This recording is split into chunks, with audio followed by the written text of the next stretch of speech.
শুভ সকাল বন্ধুরা, সবাই কেমন আছো? নিশ্চয়ই খুব ভালো আছো, আমিও ভালো আছি। আজ হচ্ছে নীল ষষ্ঠী। সবাই তো নিশ্চয়ই মানে সন্তানের মঙ্গলের কামনায় নিশ্চয়ই নীলের যে যেরকমভাবে পারে করে পোস্টটা যার যার কাছে নিজের ব্যাপার, মন পবিত্র থাকলে সব হয়, সোজা কথা আমার কাছে। যাই হোক, আমিও নীল ষষ্ঠী করেছি। আর মেয়ে চলে যাবে, তোমাদের তো বললামই যে আজকে তো মন্দিরে, তো এখন তো মেয়ে পরীক্ষা দিতে যাবে। আমার তো অনেক প্রবলেম, মানে শারীরিকও প্রবলেম রয়েছে, অনেক কিছুই প্রবলেম রয়েছে। তাই জন্য আমি ঘরে, আর আমার ঘরেই শিবলিঙ্গ আছে। আর যা রোদ বাইরে, বাপরে বাপ! ঘরেই মেয়ে চলে যাওয়ার পর স্নান টান করে সব এখন আজকে মানে বেশি কিছু রান্নাও করব না, নিরামিষই রান্না করব, দুটো কিছু করে দেবো। আর করে টেরে ও খেতে বেরিয়ে যাবে। তার আগে আমার ফ্রিজ পরিষ্কার করতে হবে, মানে ঠিক তেমনি পরিষ্কার করি আজকে, মানে একটু ডিপ ক্লিন করি। নীল ষষ্ঠীতে করি, পুজোর আগে করি, 2-3 বার হয়ে যায় ডিপ ক্লিন। চলো, আর দেরি করবো না, অনেক কাজ আছে। দেখো, সব নামিয়ে নিলাম। আর নেল পালিশ, লিপস্টিকের বক্স এমনিও আছে ওখানে। আর এই যে সমস্ত ফ্রিজ একদম ফাঁকা করে দিয়েছি, সব এখন এগুলো মোচা হবে। সব বারান্দাগুলো ধুয়ে, দেখো বারান্দায় তো খুব রোদ আছে, একদম লাইন করে লম্বা করে সব ধুয়ে এখানে দিয়ে গেলাম।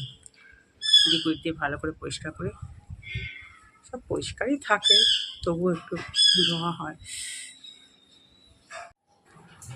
এরবার দেখো, খাবার সোডা দিয়ে পরিষ্কার করতাম, এখন আমি লিকুইড দিয়েই করি, খুব ভালো পরিষ্কার হয়। আর আমার মোটামুটি ফ্রিজ পরিষ্কারই থাকে, আমি মানে প্রায় মুছে দিই ভেতরটা। আর এই তোমাদের বললাম না, নীল পুজো, তারপরে তোমার পুজোর আগে, আবার মাঝখানেও কোনো সময় হয়তো একটু ডিপ ক্লিন করে দিই। এটা করলে ভালো থাকে, মানে সব জিনিসপত্র ভেতরের বার করে একদম পরিষ্কার করে দিই। দেখো, সমস্ত আমার বাইরে থেকে, এই যে বারান্দা থেকে নিয়ে এসে সব ঠিকঠাক করে গোছালাম। আর এই যে মেয়ের নেল পালিশ আর লিপস্টিকের সম্ভার, কি বলবো আর। আর এদিকে দেখো, ওপরে দুটো তাক পরিষ্কার করা আছে, একটাতে ওপরে রান্না রাখতে হবে, নিরামিষ রান্না, আর মাঝখানেরটায় তরমুজ কেটে রাখবো। আর এখনও অনেক জিনিস আছে বাইরে গোছাতে হবে। তারপর কারণ রান্নাটা বসিয়ে দিই, এখনও ফ্রিজটা চালু করেছি, এখনও হয়নি। তারপরে দেখো, এই যে রান্নার দিকে ভাত, আর আজকে একদম সিম্পল রান্না করব, মুগ ডাল, কাঁচা মুগ ডাল বসিয়ে দিয়েছি। আর কিছু ভাজা করব না, কারণ ওই যে ঝিরি আলু ভাজার প্যাকেটটা ওর বাবা নিয়ে এসছে, ওই কারি পাতা, বাদাম টাদাম দেওয়া, খুব ভালো খেতে। আমার মেয়েটা শুধু চিপসের মতো খেয়ে নেয়। আর পটল ভেজে নিলাম, দেখো আলু পটল সয়াবিনের তরকারি করব। পটল খেতে মেয়ে ভীষণ ভালোবাসে, আলু পটলের তরকারি খুব পছন্দের, তাহলে আজকে এটাই করে, কারণ কালকেও আবার নিরামিষ হবে, মানে একরকম রান্না দুদিন করলে তো আবার খাবে না, কি বলবো। আর এই যে দেখো, আলু সয়াবিন যেরকম সাদা জিরে ফোড়ন দিয়ে যা করি তোমরা তো জানোই। আর মটরশুঁটি সবই দিয়েছিলাম, অল্প একটু মটরশুঁটি দিয়েছিলাম, মধ্যে একটু টমেটো দিয়েছি, আর টমেটো একটু কেচাপও দিয়েছি, কারণ তোমাদের বলি যে কেচাপ দিলে তরকারিটা টেস্ট হয় খুব ভালো। দেখো, ভাজা পটল সব মিলিয়ে দিয়ে রান্নাটা করে নিলাম। আমার মেয়ের খুব পছন্দের এই তরকারিটা, ও খুব যখন দেখছি আমি রান্না করতেছিলাম, ও জল নিতে এসেছিলো, জল খেতে এসেছিলো, তখন বললো যে ও এটা করছো, ঠিক আছে। মানে আমি আবার বললো, তুই এই জন্য এখানে আসিস? ও হাসছে। এই দেখো, আমি ওকে তাড়াতাড়ি বললাম, তুই তাড়াতাড়ি স্নানটা করে নে, তারপরে টাইম মতো খেয়ে নিবি, আমি খাওয়ার ঢাকা দিয়ে রাখবো, কারণ আমি তো ওইদিকে চলে যেতে হবে, আমাকে পুজো করতে হবে। এদিকে দেখো, ডালটাও সোমবার দিয়ে দিয়েছি, সাদা জিরে আর ধনে পাতা দিয়ে দিয়েছি, একটু টমেটো দিয়েছিলাম। হয়ে গেল রান্না। আর গ্যাস সমস্ত কিছু ভালো করে মুছে নিলাম, একদম পুরো নিট অ্যান্ড ক্লিন। আর শুকিয়েও গেছে, যা রোদের তেজ। এদিকে দেখো, বাসনগুলোও শুকিয়ে গেছে, মানে কি বলবো, এত রোদ। বন্ধুরা, 12টা 15-20 হবে, স্নান করলাম, স্যাম্পটাম করেও আজকেও স্নান করলাম। আর মেয়ের পরীক্ষা, জানো তো, ওর কটা থেকে যেন 3টে থেকে 5টা 15 অবধি, মানে টাইমটা চেঞ্জ করে দিয়েছে। ওই জন্য ওনারা তো 12টা 20-তে যেত, আমি তারপরে স্নানটা করে পুজো দিতাম, তাহলে পুজোটা দিইনি। আর 12টা নীলের বাতি তো 12টাতেই দেওয়া যায়। আর 12টা কেন, সব ফেসবুকে আমি দেখলাম সবাই দিয়ে দিচ্ছে, অনেকে দিয়ে দিচ্ছে সব ছবি টবি। আর তোমাদের তো বলি, মনের ভক্তি সব ভক্তি। যাই হোক, যার যেরকম ভালোভাবে করে দিতে পারলেই, ঠাকুরকে পুজো দিতে পারলেই হবে। চলো, যে স্নান মেয়ে যাওয়ার আগে পুজোটা 1টার মধ্যে আমাকে শেষ করে দিতে হবে, কারণ এখন 12টা 15 হয়ে গেছে, আবার সব ফলটাগুলো দিতে হবে। আর দেখো, আজকে একটা নতুন নাইটি পরে নিলাম।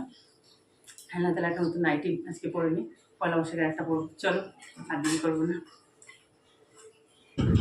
তারপরে দেখো ঠাকুর ঘরে এসে সমস্ত গুছিয়ে টুচিয়ে ঠাকুর সুন্দর করে সব কিছু সাজিয়ে গুছিয়ে পুজো দিলাম। আর এই যে পঞ্চমীতে জল যেটার মধ্যে রয়েছে গঙ্গার জল, দুধ, ঘি, মধু আর সিদ্ধি সমস্ত দিয়ে এটা বানিয়ে নিলাম।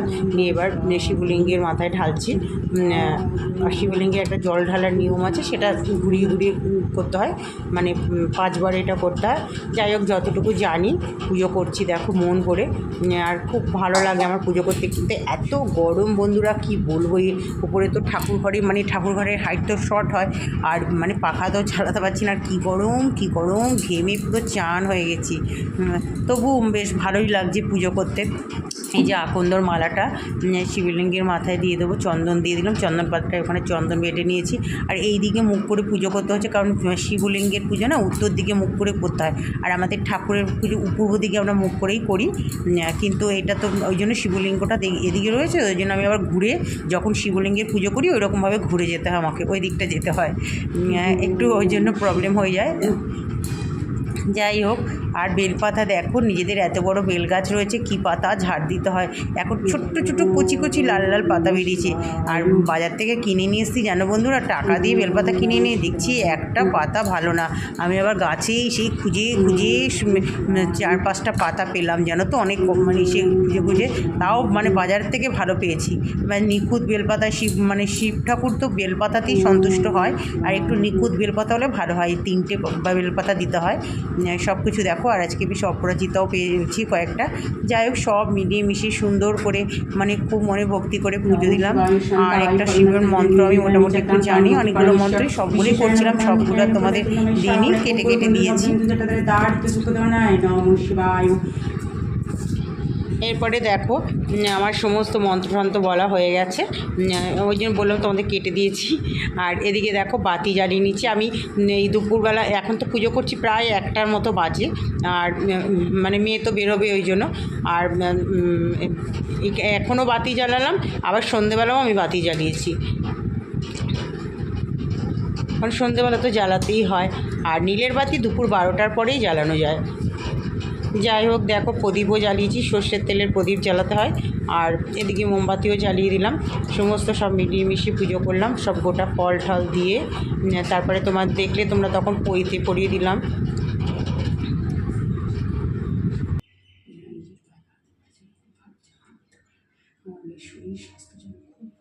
তারপর দেখো মহাদেবের কাছে মেয়ের মঙ্গল কামনা জানালাম। দেখো পুজো দেওয়া হয়ে গেল, এই যে বাতি দাঁড়ালাম। এই আকন্দ মালা আজকে দেখো অপরাজিতাও ফুটেছে, বেশ পৈতেটাতে সব দিয়ে সুন্দর করে সাজিয়ে গুজিয়ে পুজো দিলাম। বললো কেমন হয়েছে পুজো দেওয়া।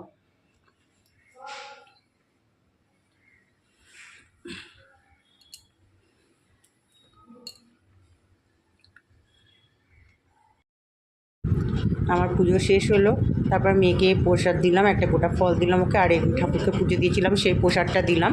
তাই মেয়ে বেরোচ্ছে, আর আমি শুধু রোদ দেখছি, কী রোদ।